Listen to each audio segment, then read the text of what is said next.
Hello दोस्तों, आज हम बात करेंगे क्लास 10th का चैप्टर 1 रासायनिक अभिक्रिया एवं समीकरण, जिसमें हम बात करेंगे रासायनिक अभिक्रिया तथा संयोजन अभिक्रिया तथा वियोजन अभिक्रिया की बात करेंगे। संयोजन अभिक्रिया और वियोजन अभिक्रिया की हम बात करेंगे। आखिर संयोजन अभिक्रिया और वियोजन अभिक्रिया को अपघटन अभिक्रिया भी कहते हैं। अपघटन अभिक्रिया भी कहते हैं। वियोजन अभिक्रिया को अपघटन अभिक्रिया भी कहते हैं। तो चलिए बात करते हैं संयोजन अभिक्रिया की। ऐसा रासायनिक अभिक्रिया जिसमें दो या दो से अधिक अभिकारक एक एकल उत्पाद का निर्माण करता है। अभिकारक और उत्पाद क्या होता है आज के बाद हम जानते हैं। अभिकारक और उत्पाद की बात करते हैं। अभिकारक और उत्पाद की बात करते हैं।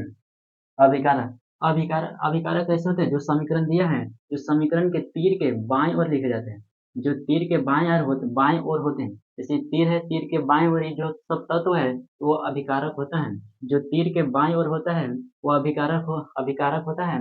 और जो तीर के दाएं ओर होता है, जो तीर के दाएं ओर होता है वो उत्पाद होता है। जो तीर के बाएं ओर होता है वो अभिकारक होता है, और जो तीर के दाएं ओर होता है वो उत्पाद होता है। अब समझ के आ गया होगा कि अभिकारक और उत्पाद किसे कहते हैं।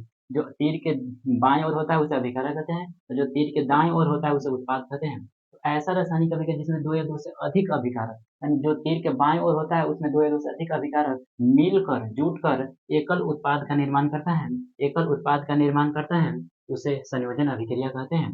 उसे संयोजन अभिक्रिया कहते हैं। जैसे यहाँ कॉपर ऑक्सीजन के साथ जुटकर कार्बन डाइऑक्साइड का निर्माण करता है। इसको संतुलित करते हैं। ये तो संतुलित है, यानी कार्बन एगो है, यहाँ भी कार्बन एगो है, यहाँ ऑक्सीजन दो है, यहाँ भी ऑक्सीजन दो है, यह संतुलित है। इस संतुलित है। इसको संतुलित नहीं करना है। इसको देखें, यहाँ हाइड्रोजन ऑक्सीजन के साथ जुटकर, यहाँ हाइड्रोजन ऑक्सीजन के साथ जुटकर हाइड्रोजन ऑक्साइड, यानी इसको जल बोलते हैं, जल बनाता है। यहाँ हाइड्रोजन ऑक्सीजन के साथ जुटकर हाइड्रोजन ऑक्साइड का, यानी दो का अभिकारक है और एकल उत्पाद का निर्माण कर रहा है, इसलिए संयोजन अभिक्रिया, इसलिए यह संयोजन अभिक्रिया है। तो यानी हाइड्रोजन दो है, यहाँ भी हाइड्रोजन दो है, यहाँ ऑक्सीजन दो है, यहाँ ऑक्सीजन एगो है, इसलिए यहाँ दो से गुना करेंगे। यहाँ दो से गुना करेंगे तो हाइड्रोजन चार गो अब हो गया, दो दुना चार गो, हाइड्रोजन दो हो गया, तो यहाँ भी दो से गुना करेंगे तो दो दुना चार गो हो गया। ये अब संतुलित हो गया। अब बात करते हैं वियोजन अभिक्रिया, जिसे अपघटन अभिक्रिया कहते हैं। ऐसा रासायनिक अभिक्रिया जिसमें एक अभिकारक टूटकर दो या दो से अधिक उत्पाद का निर्माण करता है। इसमें एक अभिकारक होता है वह टूट जाता है और दो या दो से अधिक उत्पाद का निर्माण करता है। जैसे जब हाइड्रोजन ऑक्साइड यानी जल को विद्युत धारा दिया जाता है तो हाइड्रोजन अलग और ऑक्सीजन अलग में टूट जाता है। यानी हाइड्रोजन दूगो है, यानी हाइड्रोजन भी दूगो, यहाँ ऑक्सीजन एगो है, यहाँ ऑक्सीजन दूगो है, इसलिए यहाँ दो से गुना करेंगे।